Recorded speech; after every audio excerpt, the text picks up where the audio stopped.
पिछले कुछ दिनों से अमेरिका और भारत में खटास बढ़ गई है। वजह है डोनाल्ड ट्रंप, जो कि 50% टैरिफ लगा दिया है भारत पर।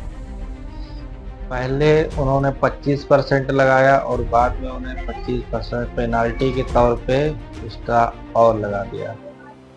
अमेरिका में 45 लाख से ज्यादा भारतीय मूल के लोग रहते हैं, जो वहाँ की इकोनॉमी और सियासत में बड़ा रोल। भारत जेनेरिक दवाइयों का सबसे बड़ा एक्सपोर्टर है। अमेरिका को सस्ती दवाएं भारत से ही मिलती हैं।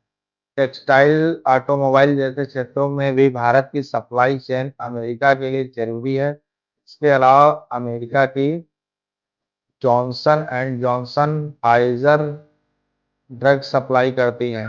हेल्थ केयर सेक्टर में ये आयात अस्पतालों और डायग्नोस्टिक सेक्टर के लिए जरूरी है। भारत इस साल अब तक मेडिकल इक्विपमेंट और फार्मास्यूटिकल्स पर 5.7 बिलियन डॉलर आयात कर चुका है।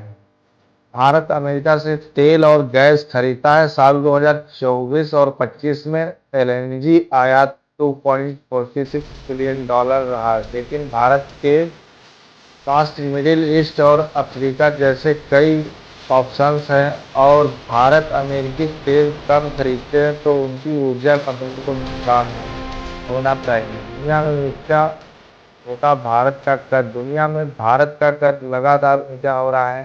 G20, ब्रिक्स, यूएन जैसे मंचों पर भारत की आवाज मजबूत हो रही है। अमेरिका को जलवायु, आतंकवाद जैसे मुद्दों पर भारत का साथ चाहिए। भारत ने ट्रंप टैरिफ को गलत बताकर और रूस के साथ यूरोप अमेरिका के व्यापार पर सवाल उठाकर अपनी ताकत दिखाई है।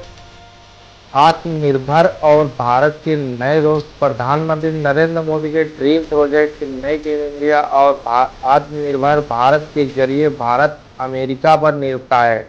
ठीक वैसे ही जैसे चीन अपनी जरूरत का सामान खुद बनाता है, यूरोप, एशिया, अफ्रीका के साथ व्यापार बढ़ाकर भारत अमेरिका को पीछे छोड़ सकता है।